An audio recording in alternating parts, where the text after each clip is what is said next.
Hey, everybody. It is 6 o'clock and we are going to start our workshop on time because we have a lot to talk about. Plus, we have a special guest speaker coming up at 7. So we want to get a lot done within the hour.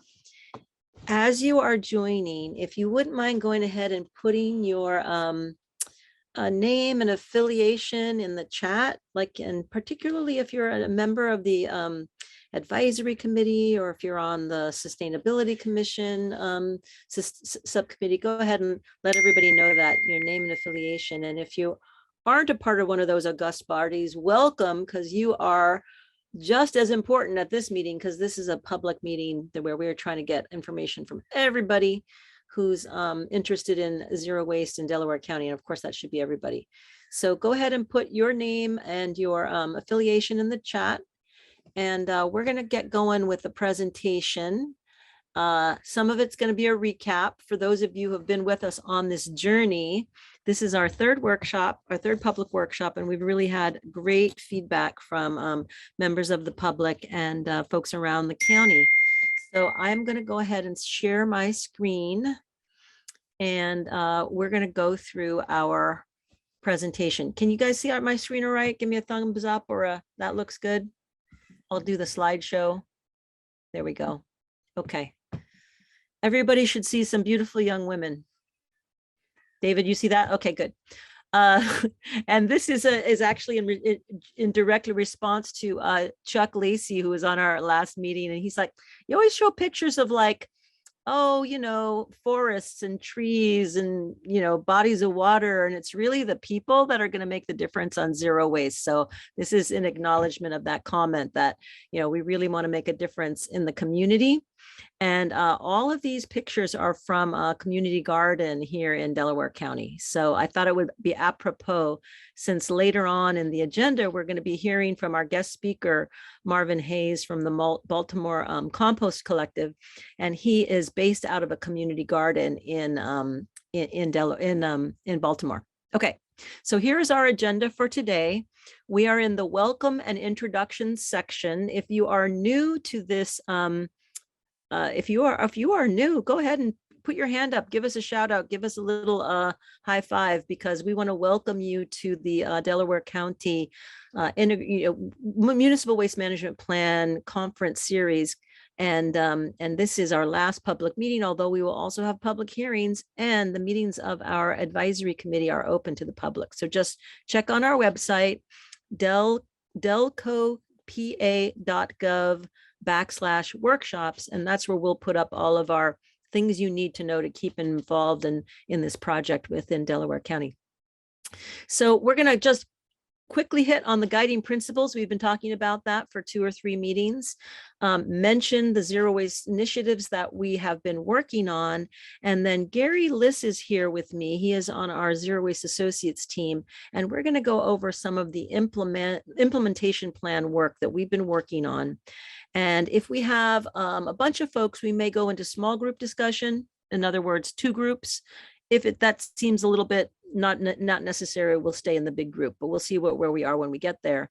And then out around 7 o'clock, we're going to go to the live stream because our counterparts over there at the Chester City Hall Community Room are in person, eating tacos, drinking Mexican sodas without us, and they are going to be doing this same conversation in person. And then at 7 o'clock, we're going to go to Marvin. So that's the plan for today.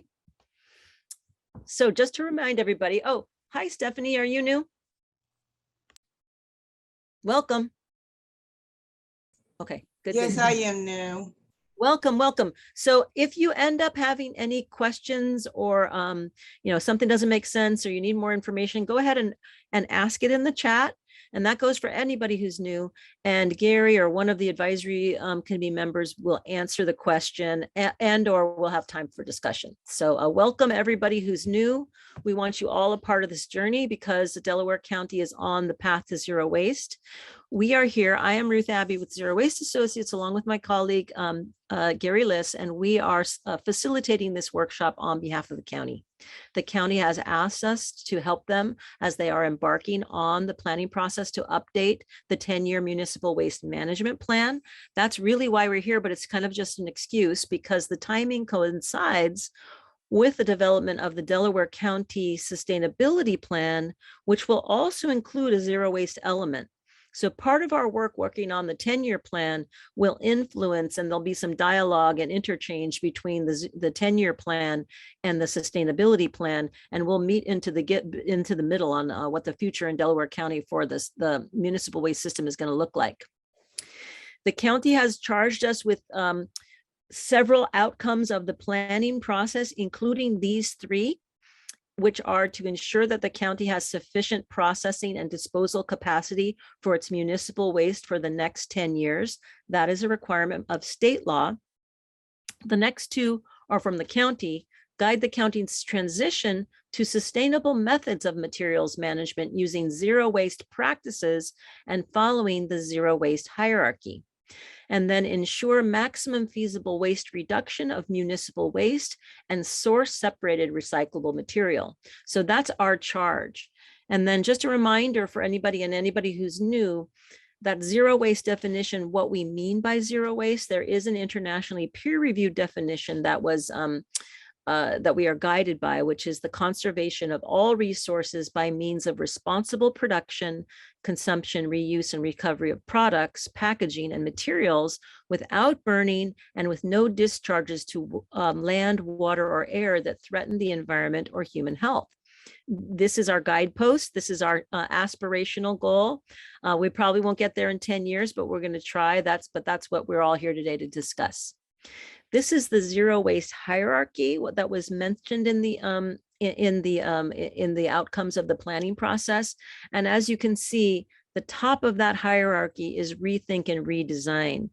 Redesigning the system of that take, make, waste, consumer-oriented process, and instead really focus on reduce and reuse. And then if we have to get products and packaging, which of course we all do to have to live in this world, we want to make sure we can recycle and compost as much as possible before we do recovery, residuals management, or landfilling or incineration. So that's our goal, to do as much of the top of the hierarchy. Over the last month and a half, we have been working on these guiding principles for the plan. And it's been a really rich dialogue with the community, with the advisory committee, with the Sustainability Commission. And these are where we're at. So these are kind of in final draft form. If you have comments or questions, go ahead and put it in the chat. We'll bring it back to the advisory committee. They will be the ones that once they see it finalized in the plan, they can always tweak it. But this is where we are right now after several discussions. So we have 10 guiding principles, which is kind of nice because 10 is a round number. Here are the first 5. Center environmental justice by keeping pollution out of environmental justice communities. Protect public health and the environment by reducing discharges to air, water, and land. Reduce waste by enacting policies providing technical assistance in education and developing partnerships with county municipalities, businesses, residents, and institutions. This is an acknowledgement that the county or even the Delaware County Solid Waste Authority cannot do this on their own. They need the whole county and the municipalities and the stakeholders to be involved. Foster a zero waste culture through education and programs that reinforce the concept of zero waste and make it easier to take actions that follow the zero waste hierarchy. Strengthen zero waste jobs in the local economy by supporting existing local and regional zero waste businesses and attracting new ones and spurring innovation. And then 6, improve transparency, communication, and accountability between all parties as it relates to actions, rules, and impacts and costs. Support municipalities. We have 49 independent government organizations, in addition to the county and all the other regional agencies. And so this guiding principle is to support municipalities by providing zero waste resources and services. Hold producers of waste responsible by identifying problem products and materials and supporting policies to address them, use science and data to guide decisions, and equitably fund programs and infrastructure by identifying appropriate revenue sources. And we're going to get into a little bit of that discussion today, and we'll have more discussion about funding sources and opportunities as we go forward. So a recap of our zero waste initiatives. So we did a process of outreach. We did some listening sessions. We talked to faith community. We talked to the schools, the business community, several municipalities, a lot of the folks that are on their environmental advisory committees locally, and our advisory committee and the Sustainability Commission. We came up with these 20-ish zero waste initiatives. And they are all categorized in the hierarchy. That was a part of our requirement from the county to follow the hierarchy, reminding you that rethink and redesign is at the top and residual management is at the bottom. And we really want to focus on those upstream, those high on the hierarchy items. So policies, programs, and infrastructure are kind of our categories.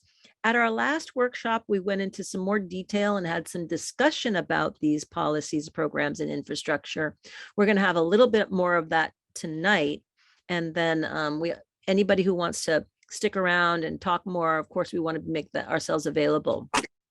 But essentially, under the policies, we want to, work on product policies, such as single-use plastics or bag bans or other things, lead by example, which is what the county can do to document and demonstrate, what we want to see in zero waste. If they're doing it at the county buildings and at the public events, then they are demonstrating what we want the rest of the community to do. Deconstruction, which is about the materials that are in the built community. When you take down a building, you take it apart rather than demolish it. And then universal recycling and composting. The idea here is that there should be nobody in Delaware County that doesn't have access to recycling or composting. And then pay as you throw is a strategy for encouraging. Actually, we've renamed that one to save as you throw. But save as you throw is basically a strategy of encouraging folks to reduce waste by having them pay less for less trash that they create. And then construction and demolition recycling requirements. That's when you actually are working on a building or building a building. We want to make sure those materials go to recycling and reuse rather than to landfilling or incineration. On the programs, we've been looking at strategies to reduce the amount of waste collection that people have. Some folks in the county have every week collection twice a week, and that's kind of a lot of service. Every other week collection is something that a lot of the zero waste communities are looking at and have implemented, particularly in the Pacific Northwest and in Ontario. We have a lot of good examples of that, but even just going from twice a week collection to once a week collection would be a big deal. So that would be awesome. And then outreach, education, and technical assistance. That's kind of our number one. And then reuse collection, edible food donation, reuse and repair, universal recycling and composting programs. So actually county assisting the municipalities in getting those programs going. And then material characterization. And that's kind of a placeholder for really closely following what we're diverting and disposing, what is in our trash, and how we can design it out of the system. The state has done a recent waste characterization statewide, but we don't know to what extent those are really applicable to Delaware County itself. So having an understanding of what we're still throwing away is an important thing for the future planning. And then lastly, on infrastructure, we have the idea of refillable stations everywhere. So you don't have to buy a bottle. You can bring your reusable bottle and get it filled. Zero packaging stores, encouraging building materials reuse yards, Center for Hard to Recycle Materials. We'll talk a little bit more about this infrastructure in a minute. Recyclables processing, organics processing. Organics means anything that's like yard trimmings or food scraps. That's the sort of generic term for anything that's compostable. And then potentially mixed organics processing, and then a plan for the 10-year, what we're calling the destructive disposal capacity, because the state requires us to have 10 years of capacity of our leftover trash that we're not reducing, reusing, or recycling or composting. Okay, we're almost there. last slide of recap is about our diversion potential. And we talked about this last time. Currently, well, I would say in 2020, we know that the county had about 467,000 tons, 467,000 tons that went to landfill and incineration. So that's a lot. By implementing these strategies, right, the ones that we just talked about, product policies, lead by example, some of them make a little bit of impact, some of them make a big impact, but all together, they reduce the trash, have the potential to reduce the trash by 250,000 tons. Basically, about half of what we are currently throwing away, we could reduce through these policies and programs over the next 10 years. Will we be at zero waste? No, we will not. But if we were successful in implementing these policies and programs and infrastructure, we have a lot less trash to worry about. So that's really good. So this is just a snapshot to show you what's possible. And then we can talk a little bit more about how everything interacts with each other. And of course, we're not going to do this all at once. We're going to do it over a period of years. We're going to do the easy low-hanging fruit first, the stuff that will get the biggest impact.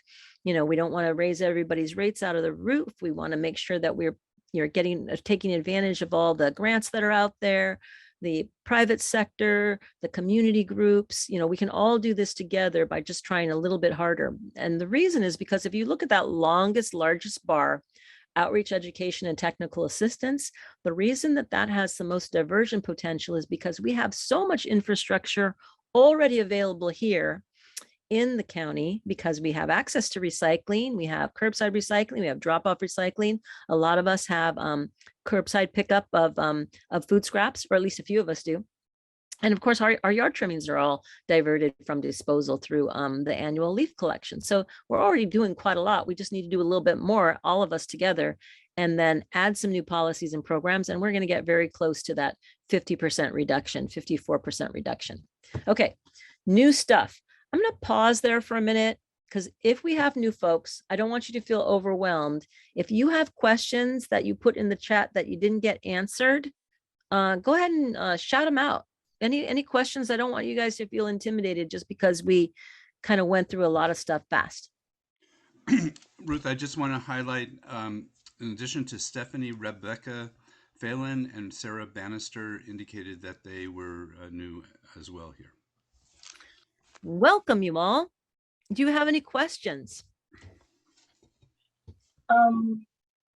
Jocelyn, this is Jocelyn. I have a question about the diversion potential screen here. So what do these percentages mean? Beside each item, what does the percentage mean? Yeah, so what it means is if we implemented this program, like Save As You Throw, you know, we could be diverting 3% of what's currently going into the trash, and it would go into recycling, compost, or it would be reduced. Now, 3% may not seem like a lot, but if you add it up with all of the other initiatives, we get to 54%, which is half of what's going to the landfill and incinerators now. So that's what this means. That means if we implement this program at the level of effort that we will describe in the plan, which means we need to put resources in there. We need to have staff support. County needs to step up. The Waste Management Authority may need to do some things. And if we do step up and we do implement these programs countywide, we can get to this level of diversion, which means we can reduce the amount of trash we are generated by 54%. So that 1% for construction and demolition requirement, that might not seem like a lot, but countywide, it ends up being a lot of tons. And our builders, you know, they have options for reducing the amount of stuff that they take to the transfer stations and the landfills, because, you know, a lot of construction debris is highly recyclable. We just need to tell them we want them to do it. So a lot of this is not necessarily expensive. It's not necessarily hard. It's just that we all have to agree to do it together. Does that help answer the question? And we can talk about it. Yes. Thank you. Any other questions at this point? Ruth, there's a question in the chat about how soon would it be possible to end incineration? That's a pretty loaded question, I know. and not an easy one, but maybe you want to take a shot at that? I'll start, and then, others who are in the call may have another perspective. So right now, the county does have a tremendous asset, which is an authority-owned landfill. So we have in our county a solid waste authority, the Delaware County Solid Waste Authority. They own some tremendous assets in the county, and the county is really blessed with these assets. So there is a publicly owned landfill and 2 publicly owned transfer stations. And the Solid Waste Authority is in the midst of expanding that landfill for our residual waste. So if we're able to reduce and, we just have a tablespoon left, we still want to have someplace to put it. We have a publicly owned landfill, which is really a gem, right? And they are in this process of expanding that landfill and potentially using it for Delaware County municipal solid waste.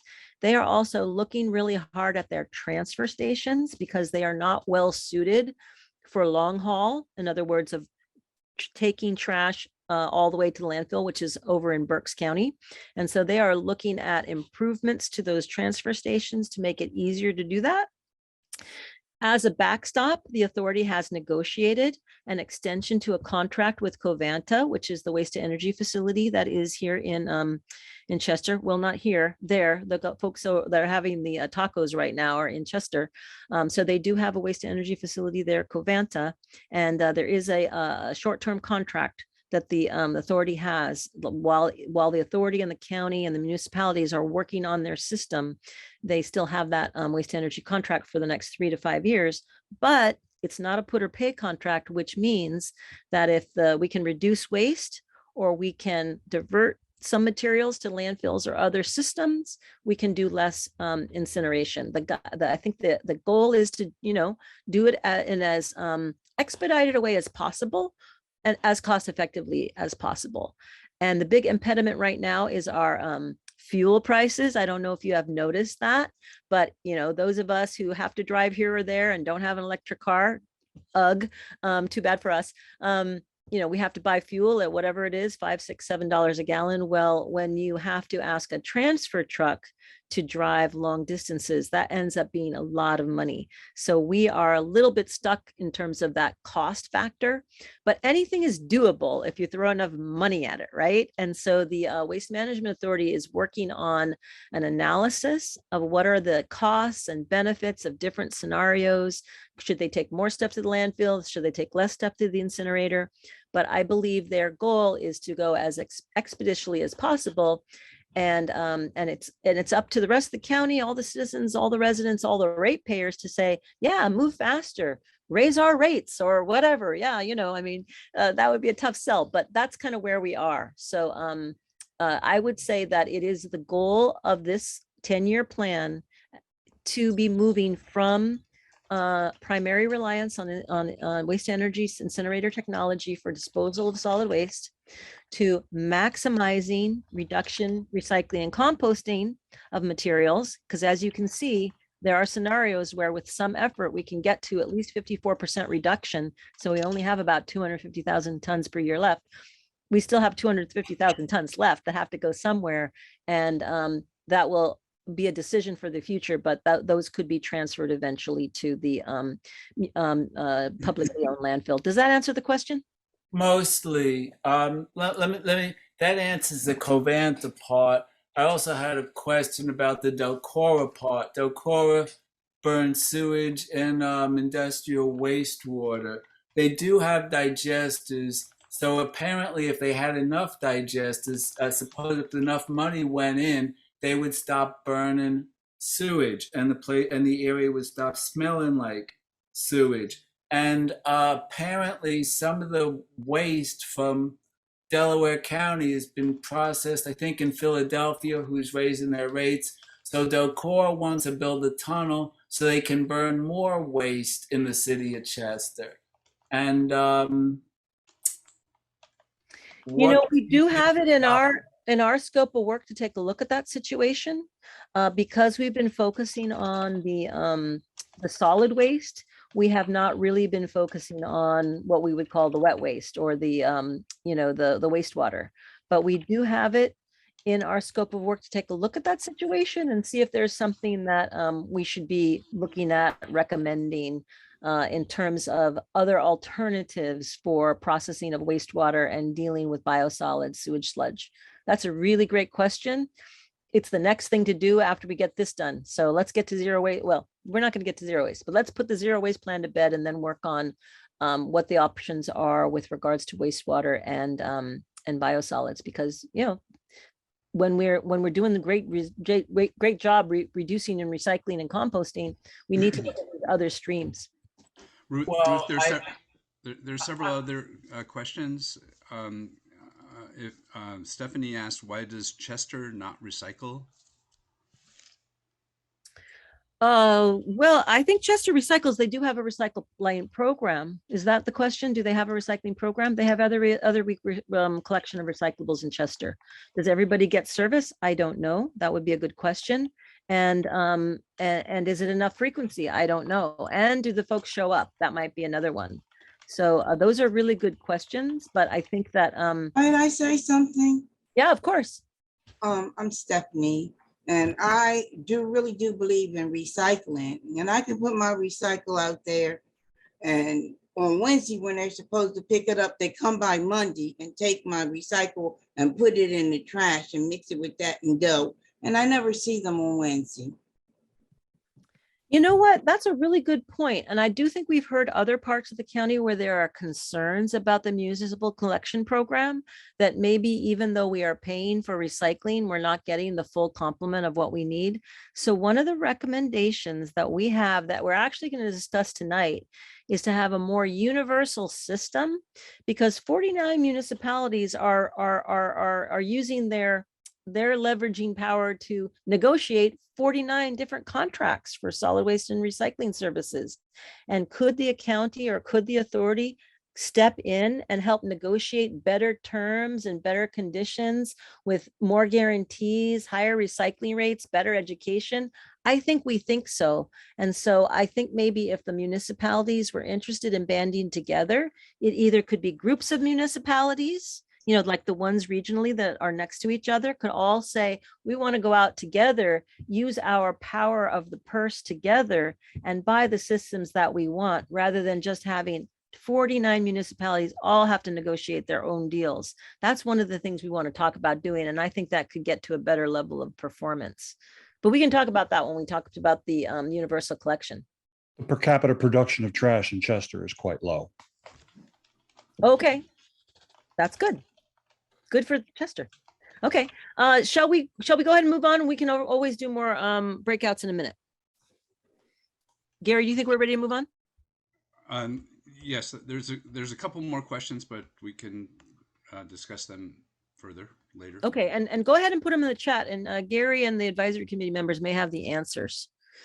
So let's talk about the implementation plan, and then we'll stop. We'll go into a kind of a discussion. So what we are tasked to do is to kind of take all of those initiatives and good ideas that the advisory committee and the community members came up with, and think about how we would implement that at the county or authority level or at the municipal level. And so we've put them into 4 baskets. These are most of the initiatives that we've talked about. I'm going to be doing a little breakout session on leadership, education, and inspiration, and zero waste infrastructure. So if we split up into groups or if we stay together, I'll be discussing that. And in the leadership, education, and inspiration are all those basket of things that are really important: product policies, lead by example, outreach, education, and technical assistance, etc., that the county staff or the authority staff can do to help the municipalities and the businesses and residents and schools and institutions to do better and to just get that zero waste culture going in Delaware County. So that's one basket.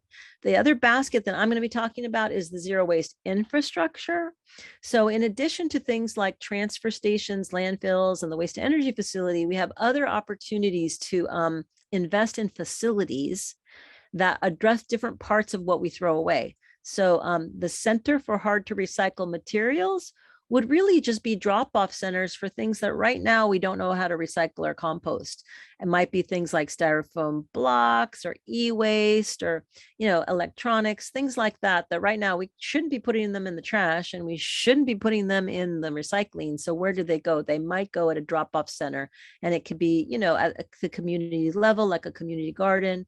It's possible that it could be sited at one of our really beautiful large transfer stations. I mean, the transfer stations aren't large, but the land that they sit on is beautiful, lush, and has a lot of space. So there's maybe an opportunity there.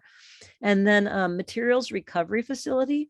Right now, all the recyclables in Delaware County are processed outside of the county. We don't have a material recovery facility for recycling here in the county. Should we? Should we be exploring that? Maybe. Is there a business opportunity there? Would it pay for itself? Those are things we want to explore. And then organics processing. That we do have some small scale organics processing, meaning compost, but there's an opportunity to do more stuff. And again, there is some land at those transfer stations where there have in the past been composting opportunity. Maybe there are other opportunities that we have locally. The other thing is we could just have contracts to transfer that stuff to other counties that have the capacity. So those are some of the things that we're going to be talking about in a minute. And then Gary, you want to talk about your baskets? Yes, thanks, Ruth. Universal collection is the overall category, and it's basically looking at how, as Ruth mentioned earlier, how do we arrange for collection services for recyclables and compostables for everyone in the county to move forward together. There's a couple of ways of doing that. One is through a model ordinance that could be developed by the county, working with the municipalities on identifying the ways they would like to go from the existing system to the future system. Another way would be for the county to help develop the actual program by developing a request for proposal, an RFP, to solicit contractors to provide the services for one or more of the municipalities on behalf of those municipalities or groups of municipalities, as Ruth mentioned earlier. There's examples of that elsewhere in Pennsylvania where that's being done. Two concepts that could be included either in the ordinance or in the program for universal recycling are save as you throw or every other week trash collection. And those were items that Ruth mentioned earlier. Save as you throw is a way, there's a way of making it an incentive to encourage people to divert their waste, participate in the programs.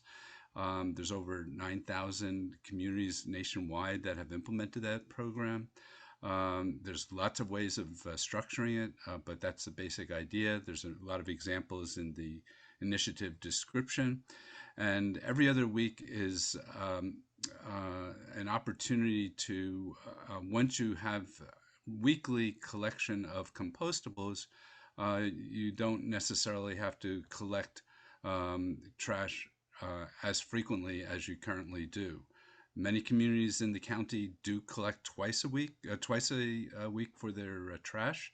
So it might not go from twice a week to every other week, but decreasing the frequency of collection is the basic idea of that initiative.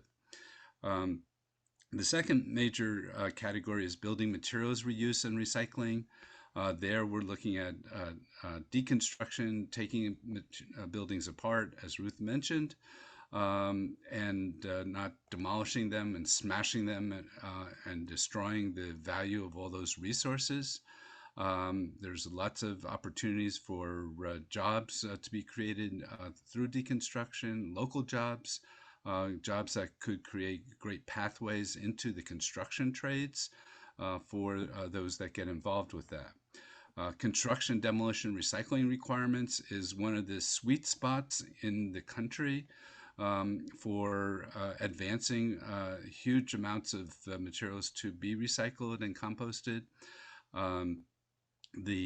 By adopting an ordinance requiring anyone doing construction or demolition to meet a certain level of recycling and composting, like 50% waste diversion, with or without a deposit, those types of ordinances stimulate the investment by the private sector in services to meet the demand created by that ordinance. So that's a really exciting opportunity that has proven the value of doing it around the country. The last piece of that is having a place for the reusables to go, a building materials reuse yard.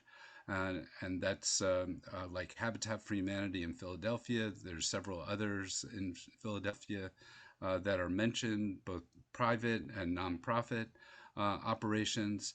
Those are opportunities to be expanded into the Delaware County area, or collaborating with them with transfers perhaps to Philadelphia facilities. So those are the other basic concepts of the implementation plan we wanted to get your input on today.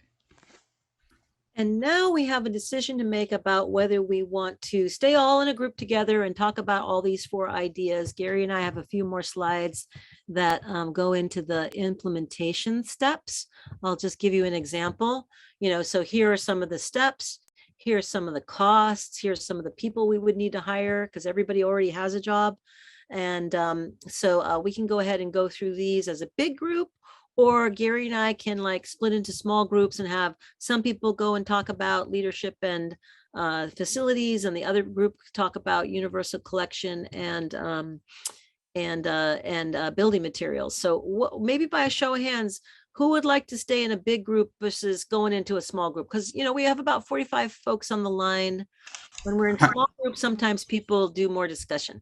How do they show their hands? Ruth, could you go through how reactions works, or for them to put their video on?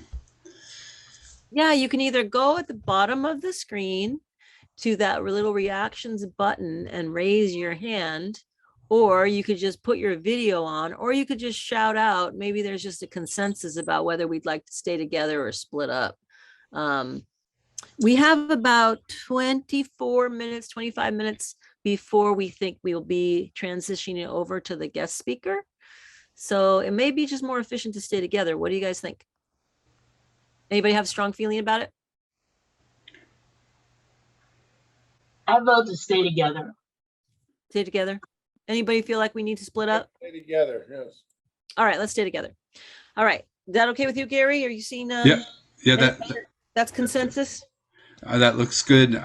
So there's a number of questions in the chat, and maybe what we do is go through the questions in the chat and have people raise their hands now if they have, if they want to say something through their microphone. So you want to go through the chat questions first? Sure. Why don't we do chat questions for 5 minutes, and then we do want to go ahead and go through those implementation step discussions because it might help answer some of the questions too. So okay. Alice Wright asked a question about contractors for those who are independent or who are doing their own work and do not know or just don't take trash to a facility. What arrangement for those situations where construction materials are placed in plastic bags and then in the trash? Do you have an answer to that? The answer to that would be in a construction demolition ordinance, anyone who is generating the materials would be asked to make sure that they set up separation systems on site, or arrange for mixed materials to be sorted at another location. So in our discussion of the building materials reuse and recycling steps, we're recommending that the county or the authority or somebody at the county level staff hire a person. And that person's job would be to work with the building community on both kind of voluntary and maybe potentially in the future mandatory strategies for getting those building materials that are discarded to the right place. So I think that would be the way to do it. From a regulatory standpoint, will there still be building materials that get in the trash if people are not following the rules? Yeah, of course. But right now we don't have strong rules about what you're supposed to do. You know, we're not supposed to put construction debris in the regular trash, but it does get it in. And then there aren't a lot of options locally for how to divert materials from disposal that could be reusable or recyclable. And that's what this person would do. They would be a specialist who would, you know, go around and make sure that folks are doing the right thing. Maybe develop a deconstruction ordinance, work on developing the deconstruction training and recruitment in Delaware County.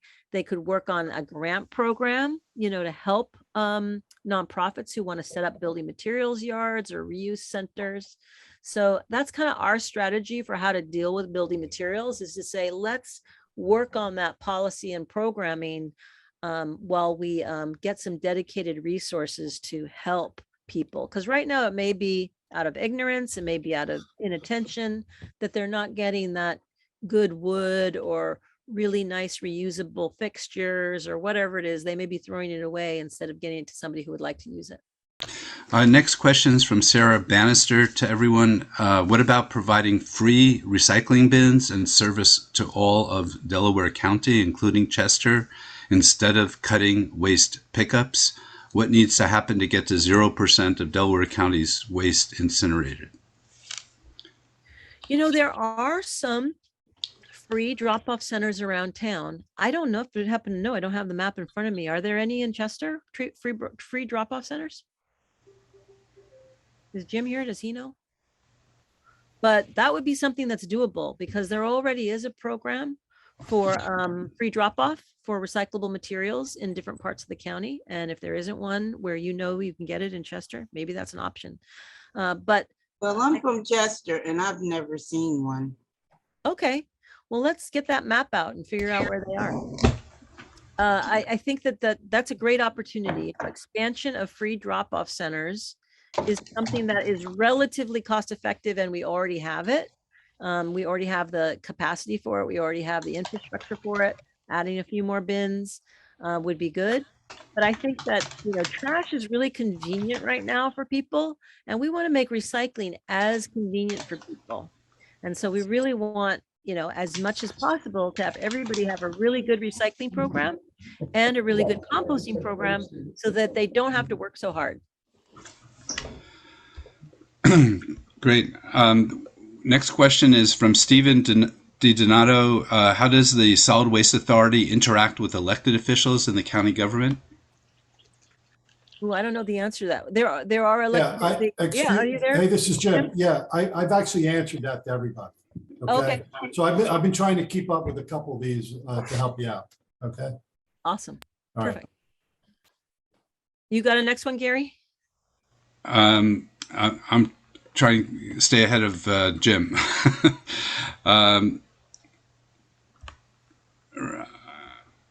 There's a comment here from David Cronheim.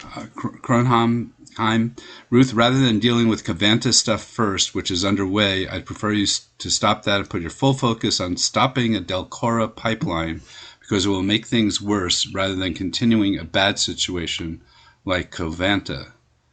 And Joy Baxter concurs, stopping that pipeline would be great. Okay. So that's a comment. Good comments. We'll prioritize that. Is there a plan to make municipal compost available back to the community? There's another question asked. Well, you want to talk a little bit about how that might work in a universal system. So there would be contracts, for example, for compost collection. And one thing that a municipality or the county or the authority could do to say, as a condition of we are going to actually pay you to come pick up our compost, we would like you to bring the compost back and get used in our schools and gardens and community centers. You want to talk a little bit about that, Gary? That's the basic idea, and oftentimes it'll be a percentage of the material. So like 10% goes back for municipal purposes. because part of the value of the material being sold helps to keep the cost down for providing the service. So it is a balancing between that, but it's a great way to build relations with the community and use the compost locally.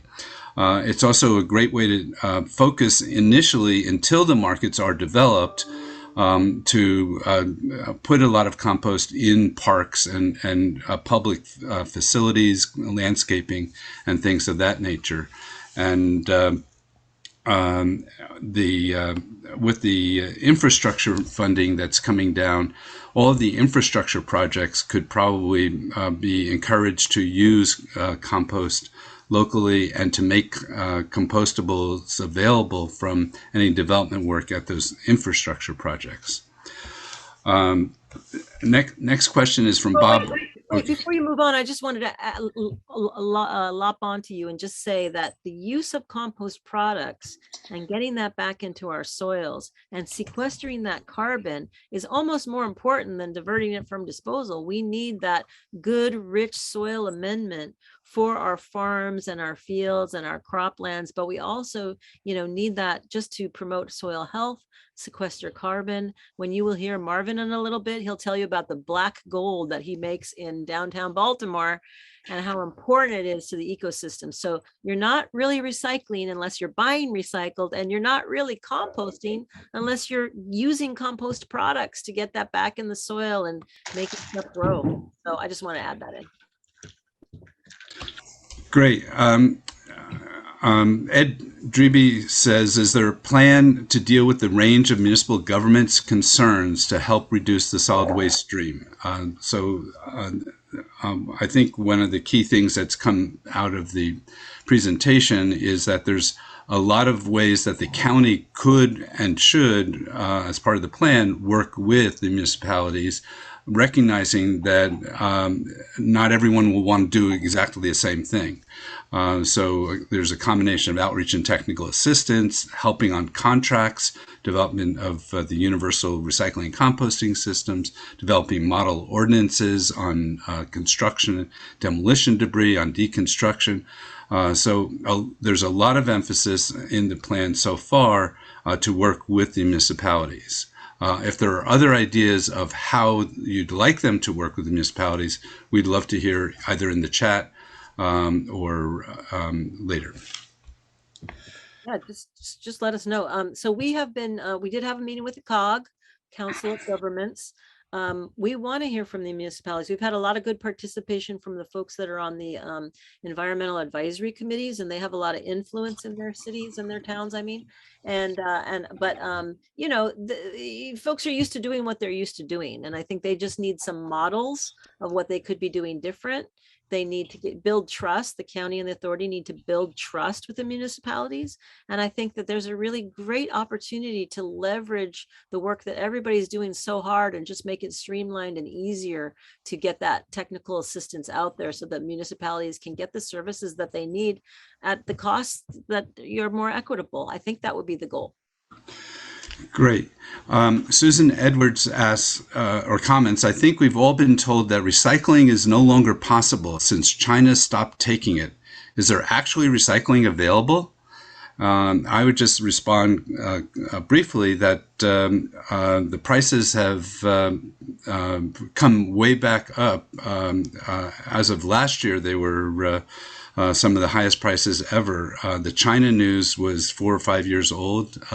China has actually done us a big favor by saying we're not going to take lousy recyclables anymore from the United States, and if you want to recycle something, it's got to meet high standards. And until then, they were taking everything, and nobody had any real incentive to do the good work of sorting things right, processing it right, to get it back into the economy. So that was a huge problem for the U.S. markets, but the markets have bounced back. The recession, the latest developments this year have slowed things down, but the markets really did bounce back from the China bans of materials that didn't meet standards. Ruth, I don't know if you want to add anything further to that. I think the biggest enemy to recycling right now, no offense, but is the New York Times, because they love the man bites dog story and say recycling is trash and everything's terrible. It's not terrible. What we want in the US and what our manufacturers want are nice, clean, well sorted products, that cans, bottles, newspapers, things that they can make into new things. And if we give them a lot of trash, that's a negative. If we give them really nice stuff, they'll do the right thing. So it really is important for us to work with the community, with the residents and businesses, so that they are, number one, buying things that can be recycled or reused or repaired, right? And number two, if you have something that you bought and now you need to discard it, make sure you're getting it to the right place and for the highest and best use, because absolutely we can recycle most things that, are generated. There are a few things that, stuff stuck to other stuff, things that are not really recyclable, but that's really a minimum. This summer, the composition study, the state composition study for the whole state of Pennsylvania is being published. And I guarantee you that over 75% of what's being disposed in landfills and incinerators in Pennsylvania is recyclable or compostable to a market who wants to buy it. We just need to get it there. Jocelyn Bostic has had her hand up. I'm not sure if that was answer to the prior question or whether there's a comment that you want to make, Jocelyn. Hands down. Peter Puglianesi, apologies, says most chat has been answered, suggests prompting for input on the plan. All of these items are the pieces of the plan that we have been getting input on and insights from you. Are there other things that you'd like to comment on? Just raise your hand or put some more comments in the chat. And then maybe, Gary, we can kind of go over these slides in a little bit more detail. That would be the other thing. So we did these implementation steps and identified the rules. We identified about 4, coincidentally. So a little bird told me 2 or 3 months ago that we're probably going to have to hire 4 staff countywide in order to do this work. We looked at it and it's like, everybody already has a job at the county and the authorities. So in order to actually do, recycling technical assistance, lead by example, all the things that we want to do, we are going to need to have more resources. So Gary and I put together, and our colleague Jeremy put together some of these slides that show some of the implementation steps that if we had staff capacity, we would do. So under leadership, oops, sorry about that. Oops, and now I messed up my stop share. Keep going, Gary, for a minute while I get my sharing going again. Okay, I'm scrolling back up. There was a bunch of discussion about the wastewater flows between Peter, David, Jim, that are just really great input in the chat. Stephanie highlighted 4 out of 5 people in my family have had cancer and 2 of them died. Underscore, and she had earlier commented that waiting 5 to 10 years is significant. If you live near Covanta, you end up sick, and 5 to 10 years is significant. So, Ruth, I don't know if you want to address that further. Other than I think the message has been delivered into the county leadership and the authority leadership, and they are going to be working hard on the alternative solutions. And we all, as residents and as advocates, can continue to deliver that message and prioritize those things that are going to make the difference. I think the biggest thing that we all can do is to let our elected officials know that we feel strongly about these things and we want to have real zero waste happen. This will require investment. So I'm looking at 4 staff people at a minimum, some $100,000s of dollars to invest.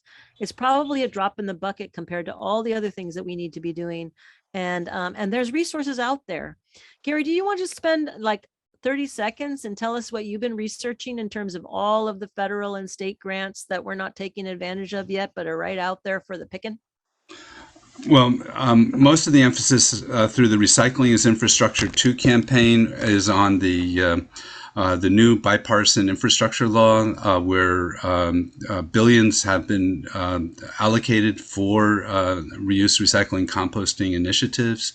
EPA has a number of initiatives funded through there, including solid waste facility grant programs, outreach and education programs. The total of those is about $350 million nationwide. There's $1.5 billion in EPA's Brownfields program, which includes some really interesting things, including workforce development. I was really surprised at a webinar we held last week on that one. U.S. Department of Agriculture has funds for urban composting programs that they have a request for applications on the street right now. Pollution prevention at EPA has solicited this spring for a number of focus on the redesign and reduction of waste as the emphasis of the pollution prevention programs. U.S. Department of Energy has invested in plastics recycling, interestingly, and has half a dozen different initiatives under the U.S. Department of Energy, including parts of the major investment of on battery recycling to achieve the electric renewables future. There's $3 billion for out of that infrastructure law for battery recycling and $3 billion for battery R&D.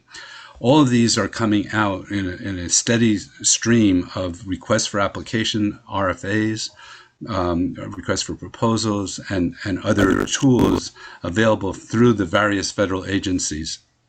And if you're interested in the campaign, recycling infrastructure at googlegroups.com it is a listserv that we have to keep people informed about those developments. Oh, and you can put that in the chat. Yeah. And then one more thing, our colleague Alex, who's at the Chester meeting, did some research on the state grants. And our municipalities are not applying for all the grants that they could possibly get. And that's just because of lack of resources, right? So if the county or the authority, had some staff capacity to help people get all of the grants that they're eligible for, it would be another $450,000 coming into Delaware County per year from the state. So, I mean, it's that kind of thing, but, we just need to emphasize it, focus on it, make it happen. So that's what these initiatives are really about.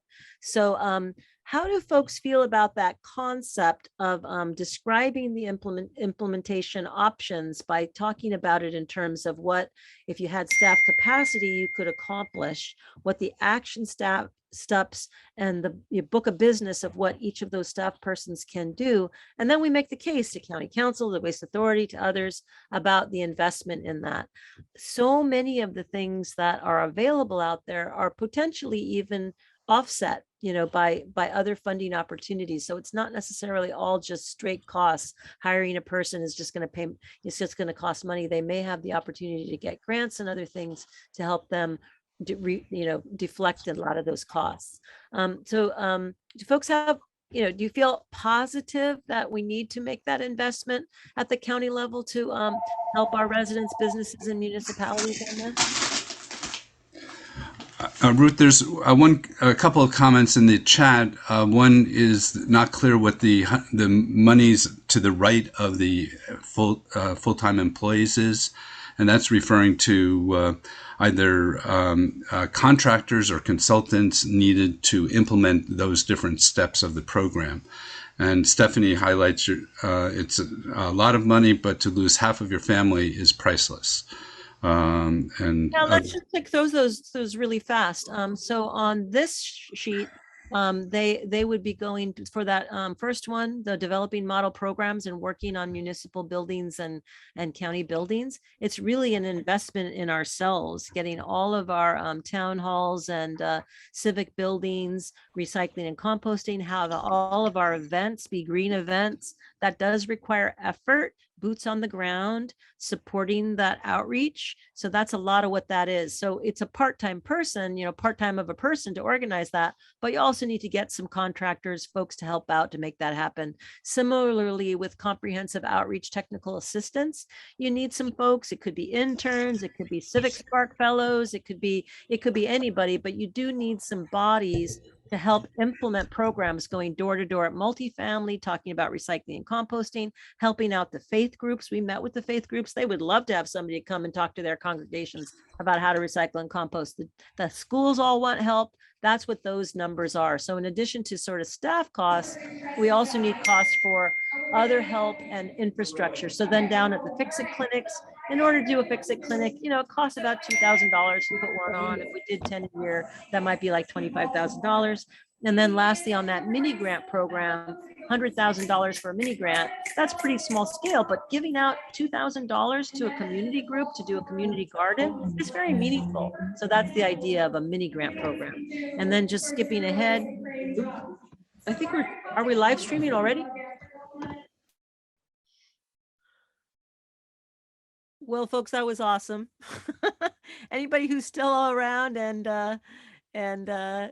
want to chat, that was pretty fun to hear Marvin. We mostly heard him. I'm sorry that I wasn't able. I think I had operator error on the live stream, but I think if you were able to go off of the Zoom and look at it on your own, it was fun to see him walking and talking and giving his spiel. So Gary and I have met Marvin. We visited him in Baltimore when we were doing the Baltimore Zero Waste Plan, and we've seen his garden and we've seen him with his students, and we've seen him in the neighborhood. And his garden, which is the Fillmore Street Garden, is right downtown in Baltimore. And they have kind of row houses there, and it's just right there. And I know we have community gardens here in Delaware County as well. And it's just that they've taken that really seriously, and they've used the community garden as a place to have the community compost. And so I think there's no better spokesperson for the power of the black gold, the community compost than Marvin. I think that Sean, our IT guy, will put the presentation up on the delcopa.gov/workshops webpage. So if you missed something and you want to go back and hear it, I think it might be really cool. So anyway, anybody have any questions or comments or suggestions or discussion about about what we did today, or any questions about Marvin's speech? Put some of the links that Marvin mentioned in the chat box here. Oh, awesome. Yeah. And we know, so one of the things that they've been able to do at the Filbert Street Garden and with the community compost is they have received grants. So Institute for Local Self-Reliance, who are our colleagues in Washington, D.C., they help, community groups get grants and apply for things, and then, recruit folks to fellowships and internships and to get a hold of this. And I think that there's just a real opportunity to grow the movement and grow the interest. When we did a listening session in Chester, one of the reasons that we wanted to invite Marvin here was because they said, we don't get it. You're talking about zero waste. What's zero waste? It doesn't mean anything in the community. And in Baltimore, where Marvin is active, it means something in the community. There's this sort of visceral experience of seeing your materials, your stuff that you throw in the garbage, being made into compost that you can then put on the garden. You can just see the whole story of zero waste. So that's why we wanted to bring Marvin here, so that he could, show folks what it could be like if they're just, are able to kind of see how it all fits together. I have a question. Sure. Stephanie again, because in my backyard, I've got a big tree, apple tree, a rosemary tree, and some tomatoes. And I am very interested in anything that I can do compact posting. But I don't know how Awesome. you're in Chester. So how do I get in contact with him or his program? Well, you can always get in contact with him. Of course, he's based in Baltimore.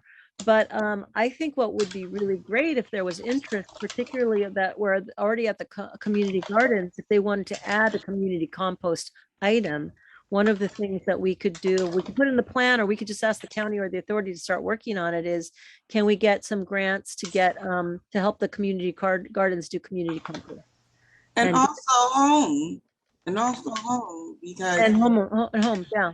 I grow, like I gave away about 300 or 400 figs last year. Oh, that's awesome. You know, I know that it would probably be pretty easy to do home composting instruction online, you know, so folks could get online. I kind of screwed up with the Zoom this afternoon, but this evening, but I think it might be possible if folks, you know, wanted to get a jump on it and we wanted to participate in any of those home composting workshops that they're already doing around the country and in Baltimore. If we wanted to get involved in that, I think we could do that even at a small scale. What's the website? I think Carl put it in the chat. Thank you. Yeah.